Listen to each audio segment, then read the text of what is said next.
The Steeler offense here about ready for their next drive. And now after the touchdown a moment ago, they work from behind in a 7-point game in this fourth quarter. Plenty of time on the clock. Looking long for Thomas. That's caught inside the 20. A big play that time for Pittsburgh. 56 yards. And at this stage, down in the second half, looks like they just wanted to find a way to get it in the hands of their playmaker, and they did. I think you're exactly right. I don't think the coordinator's looking at his play sheet and trying to figure out which play will work well. He's trying to figure out how to get the ball to the playmaker that you just described. Looking down at that sheet, you find people plays, not necessarily X's and O's, and that's exactly what they did there. And just a couple yards there down to the 17. 2 yards that time, a stark contrast from the big chunk on the previous play. Brings up 2nd and 8 at the Bengals 17. The last run good for 2. Here's 2nd and 8.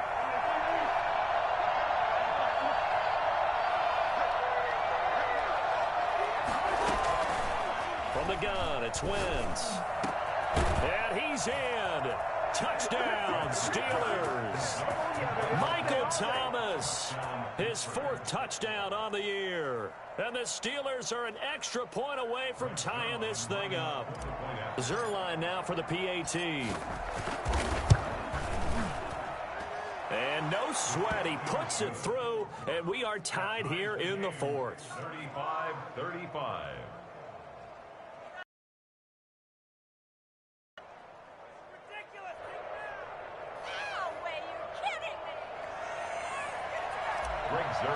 Set to kick off. So here comes the kickoff now, all even here in this 4th quarter.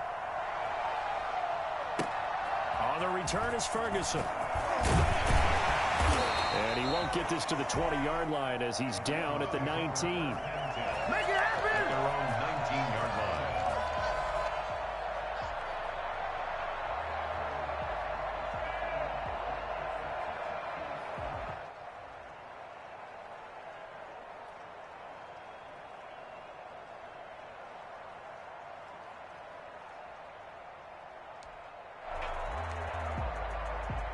The Cincy offense about ready to go here on their next drive. And last time the formula was pretty simple. One play drive, long pass. That maybe they just want to do that again, right? And that's exactly how you want to draw things up. Whether it's on your grease board, right, in your playbook, one play drive's exactly what you want on offense. What they have to be careful of is not having a letdown. It was real easy last time. They can't expect that going forward. And we'll see if it's that easy here.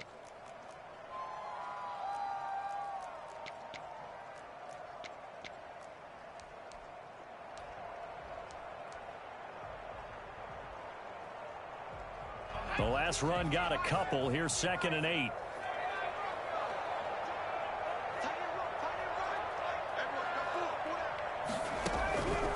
From the gun, Meadows. And this is going to be intercepted. Tanner Muse with it. And a terrific return there. They're finally able to corral him down near the 11-yard line. CD, I know it's just his 2nd year in the league as a quarterback, but that's going to be one when he flips on the tape. He's like, I shouldn't have thrown that ball. No doubt about it, and his coaching staff will be emphatic about he shouldn't have thrown that ball. But remember, 2nd year, as you noted, on-the-job training. So he's got to take this feedback that he's getting, negative or otherwise, and turn it into positives moving forward. So after the INT, here's Wentz. And this is going to be intercepted. Picked up by Obi Melifonwu. And a big turnover there as his guys will get the football back. I think you and I were a little surprised back earlier in the game when he threw his 2nd interception. I mean, who would have thought a quarterback of his caliber picked now 5 times? It's beyond stunning to me because we're used to that with maybe a quarterback with less experience or less talent. But a quarterback of his caliber, I can't believe what we've just seen. Absolutely. If you would have told me this coming into the ball game, I would have said never, not in a million years, but here we go. The Bengals drive about to get going. And the question, can they turn that interception into points? A tie game for the moment in the 4th quarter. Trying to shake off the interception. He'll look to throw. Pressure comes, and the Steelers take him down. Damon Harrison bringing in 341 pounds of power for the sack. This has been a tough one for this offensive line. It appears almost like they've been on roller skates this entire game, the way they've been pushed around. 6 sacks given up in this one.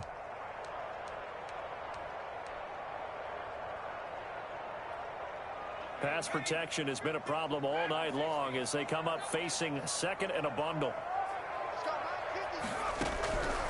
Operating from the gun, Meadows. That's complete to his receiver, Ayuk. And all the way down inside the 25 before he's out of bounds. A big play there for the Bengals. And even 60 yards. Well, even after all those interceptions, he's not deterred. Things go wrong, you still act like you're the best player out on the field. You still carry that supreme arrogance with you and continue to fire the ball. I've seen guys have games like this, and this is where you find out if you're great or not. Can you overcome some interceptions and still lead your team to victory? On first down, Meadows. And this will be incomplete. Physical play on the football there, and it's second down. Finally, a good play there defensively on the deep ball. The secondary has had its struggles this entire game. Offensively, they've had their way with them.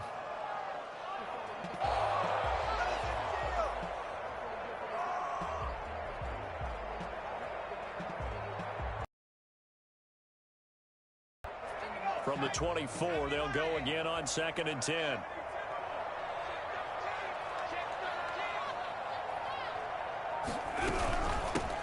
Out of the gun, they give to Freeman. And he'll be taken down near the 20 at the 21. He'll get only 3 there, so it leaves him with a 3rd and 7 ahead. Brandon, all things considered, they have to feel pretty good about getting that type of a gain, considering the blitz that they just had against them. Under 4 to play now. Clock running, 3rd down.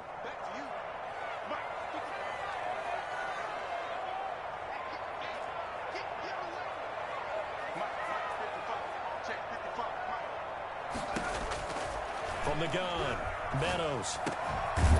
Now he'll dump it underneath to his running back, complete. And he gets it inside the 10 to the 9. They're able to convert on 3rd down, and that sets up a 1st and goal.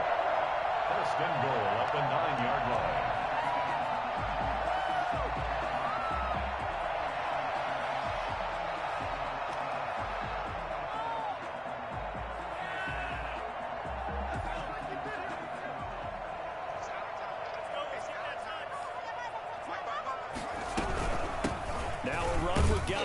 And the Bengals are going to have it 1st and goal as he'll take this down to about the 3. Now, what's the thinking here? Because a touchdown would be nice, but you've ensured yourself a chance at 3 in the lead, so how worried are you about the 6? You're not very worried about if you're confident in your kicker. And if you got a kicker who can put it through the post, you feel really good about trying to bleed that clock down. In an ideal scenario, your kicker puts it through the post as the clock hits zeros. So the ball position now at the 3. Here's 2nd and goal.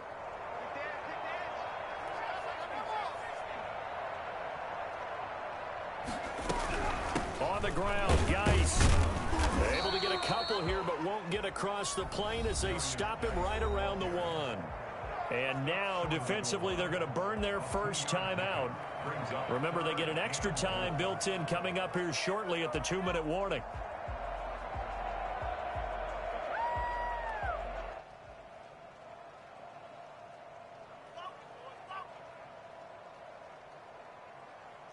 A lot of tired bodies on that field, but this is a big play, 3rd and goal.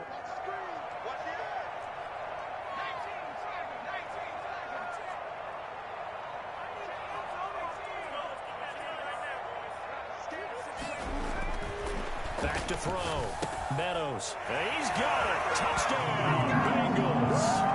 Ian Thomas, his first touchdown on the year. And the Bengals have broken our tie as they take the lead.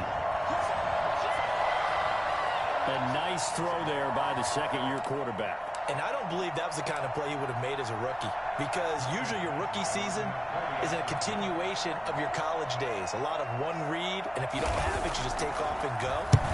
Now he's settled in the pocket a little bit more, reading the field and getting to a second and sometimes third progression. That was a nice play. Extra point by Badgley, up and good. And they will take a 7-point lead.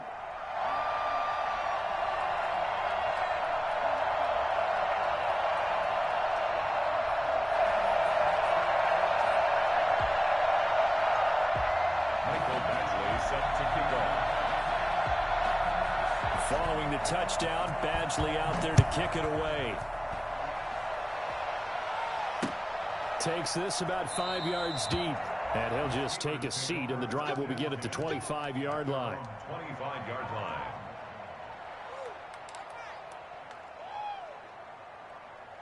The Steeler offense here about ready for their next drive. And they had a nice little drive going last time.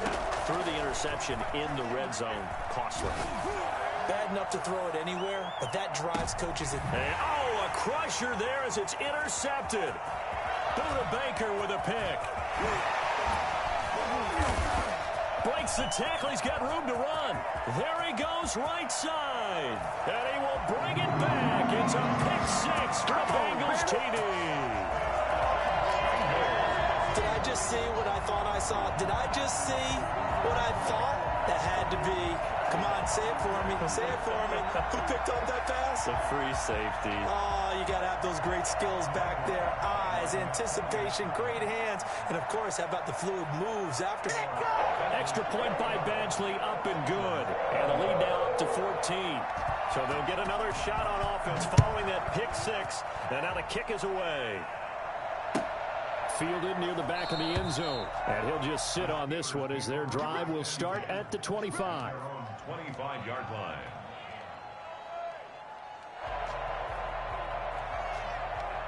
The Steeler offense here about ready for their next drive. And they gave up the pick six. And now they'll be looking to right the ship here. Now, as a quarterback, are you a little more cautious this go around? You should be, just because after what you gave up. But you can't be so cautious as to just really take things in, and now you're not going to play loose enough to give your team a chance to score. But you still have to be careful, because those defensive guys, I know the reputation defense guys can't catch. All evidence to the contrary on that last possession, though. Looking to throw again on second down. Wentz. They'll drop this underneath to Pollard. And he's able to take this one up to the 35-yard line. It'll be a 2-yard gain, and they'll be faced with a 3rd and inches. And right now, defensively, you love that, don't you? I mean, you'll give them that play. And they'll take it every single time. This is almost like nickeling and diming it downfield, and too much time's going to run off the clock. This is the tight end, Njoku. And he will have a Steelers first down as they're able to get the 3rd down conversion. 12 yards that time at a Pittsburgh first.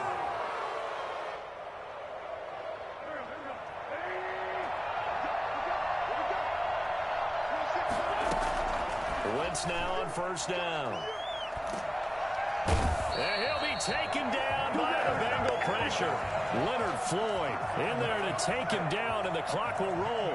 And plays like that really hurt play calling. They had a really nice gain on the previous play, but gave about half the yardage back on the sack. Excellent pressure up front. Nowhere to go with the football. Down he goes. The Steelers signal for the second of their timeouts, as he'll stop it with 27 seconds showing on the clock.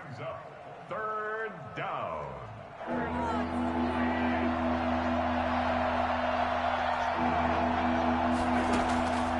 Wentz going to try and throw on 3rd.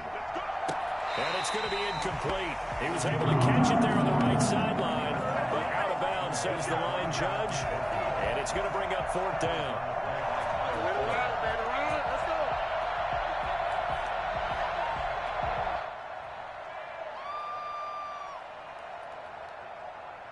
And they're indeed going to go for it here on 4th down. So trailing here in the last quarter. Let's see how this plays out. Working from the gun, Wentz.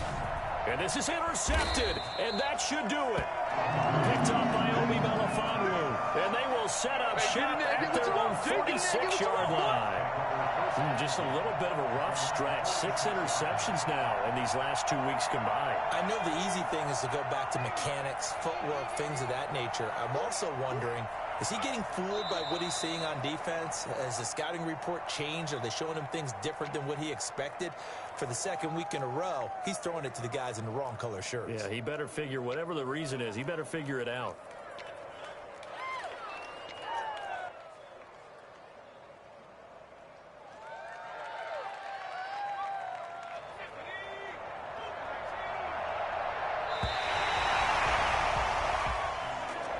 But Charles, it's one thing to win. It's another thing to win is put up the amount of points that they did. Boy, were they clicking on offense. They can't help but feel great about themselves, can they? I mean, what a game to put up that number of points, continually feel like they're moving the ball and things are working and clicking.